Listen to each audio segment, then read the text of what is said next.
Was the greatest thing in the weekend. I know he's not a defensive player, but when you do that to a really famous and great player, a guy who's going to be the face of the league, I think considering who was involved in the play, it's one of the greatest playoff dunks of all time, right? Like it's an all-time great playoff dunk. A poster is a poster. A poster is even better with a star in the poster. Yes! And then, on top of that, the viciousness with which he threw that down. Bringing refreshments to the fans. JJ Redick, you ever have to deal with anything like this courtside? Not that I can remember. Not that I can remember. No one ever tried to trip you? No. Accidentally on purpose? No. Well, that's another story. Oh, right, but not a vendor. Running into a vendor. No, I never had to deal with that. Maybe a fan, maybe put their I don't know. I don't want to accuse anybody of anything. What, you suspect, maybe? Maybe. Do you ever remember falling down and not sure Do I ever remember falling and down? not sure Yes. why on the sidelines and looking at the fans or anything like that? Yeah.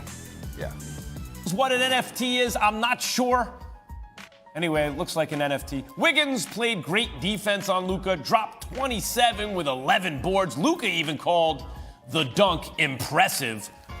What hasn't been impressive is the Mavs' performance through 3 games. Am I right, JJ? Like it's how has Steph Curry been able to do his thing in this series, JJ? I mean, Steph has been Steph. If you look at how he's scored, obviously there's the off-ball movement, getting to the three-point line, shot fakes, step bys, all that stuff. The Mavericks, when they have switched on to him, he's drove by Maxi Kleber. He's driven by Luka a number of times. They can't double him.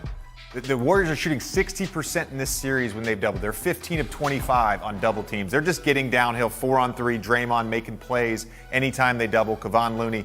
And with that luxury, they've seen every defense before. He's just been really good.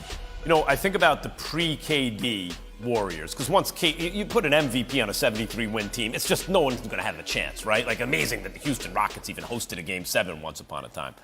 But this Warriors team, with the exception of that KD team, it seems deeper, how do I say this, on top than the pre-KD teams, right? Because you have Wiggins in the kind of Iguodala, maybe Iguodala plus role, and you have Jordan Poole. And you have guys coming up like Kuminga who can jump out of the gym and who are going to be pretty good in a couple of years, right? It feels to me like they have more guys they can throw at you. What's Wiggins brought? Well, I think he's been put into a role that's perfectly suited for him. And our narrative around him has changed this year because of the expectations of being a number 1 pick. But he's been a great spot-up shooter. He's been excellent attacking the basket. He's been great on defense. He's been a complete player as that 4th option, whereas in Minnesota, at times, being the number 1 option and being inefficient, it wasn't what people needed. It reminds me of Iguodala, by the way. It's a good game. Iguodala was a little older. But he was the 3rd overall pick, wasn't he? He was very high up. Iguodala was 7 or 9. Okay, he was a very high pick, and he was sort of miscast as a primary scorer on a team. Yeah. And then it turns out when he was in the right role, actually, he's a legitimately great player in that role, right? Added value to winning. Meantime, JJ, Luka has been compared to Bird and Magic, right? But those guys always made everyone around them better. And at this point in his career, it seems to me that a better comparison for Luka is another guy he's frequently compared to, James Harden. I mean, it ain't bad to be compared to James Harden, but Harden is clearly not Magic or Bird. Is he monopolizing the ball too much? I know they missed some open shots, but that sometimes happens when the ball doesn't move. The modern comparison of Luka to James Harden in Houston, I get, because of the amount of time that he holds the ball in a possession, the step-back threes, basically creating almost every play on offense. But let's hold on a second. Luka doesn't make people better? Not like Magic or Bird, no. Max, Magic or Bird, they played with Hall of Famers, man. Luka's playing on a team with rotation players, with second-round picks, undrafted guys like Dorian Finney-Smith. His shot quality created for his teammates in the last 2 seasons in the NBA, number 1 in the NBA. They're shooting 33% on wide-open threes. It's not his fault. They can't make shots. But the fact is, take Bird.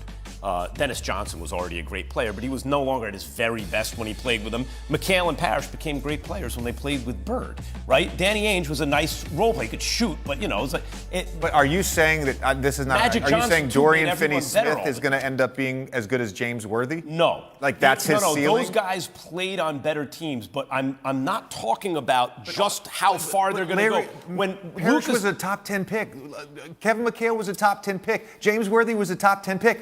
The Mavs don't have any of those guys on their roster. No, however, Brunson and Dinwiddie can play, and Finney and Smith and Kleba are very nice 3 and D. They're all second-round guys, though. Okay, well, whatever. I mean, so was Draymond Green, right? But he's a great player. It can happen. My point is, Bird and Magic were who Luka is compared to because he's so great at such a young age. But when you monopolize the ball, maybe it's a product of his time, right, of the way they play nowadays. When you monopolize the ball to the extent that Luka does, even if the short-term incentives is too enticing, oh, my God, but he gives you your best chance to score. God, like other guys can't do their jobs the same way. Well, I think some of it is that ability to give up control and knowing that he can control every possession. And look, I think there's been growth there this year, especially with Jalen, where he's given him control of a lot of possessions.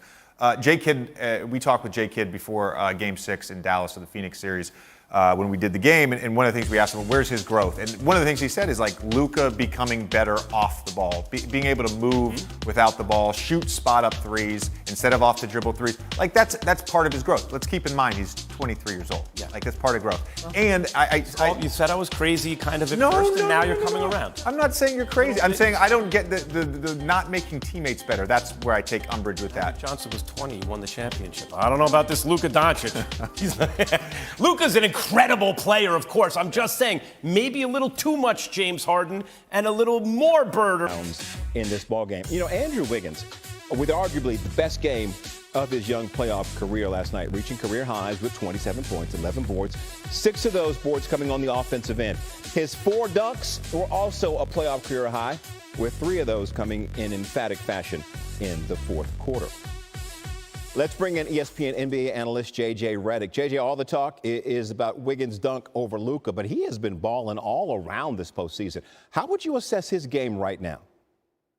Yeah, I think Andrew Wiggins is a great example of a player being in the right fit and the right role. You know, we sort of wrote him off when he was in Minnesota because he was a number 1 option that couldn't score efficiently, obviously with the high expectations as a number 1 player.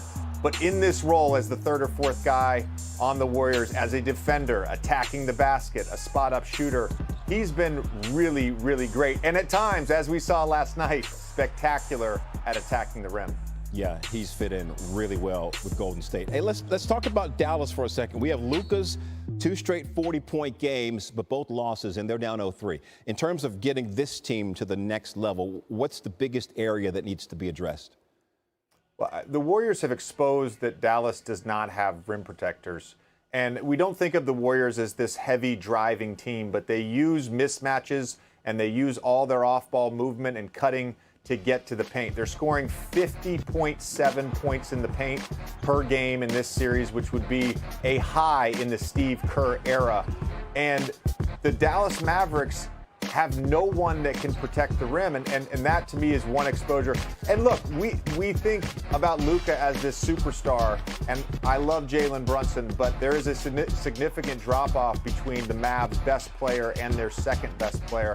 And so when you're having to rely constantly on Luka's shot creation over and over, that can take its toll. And it has so far.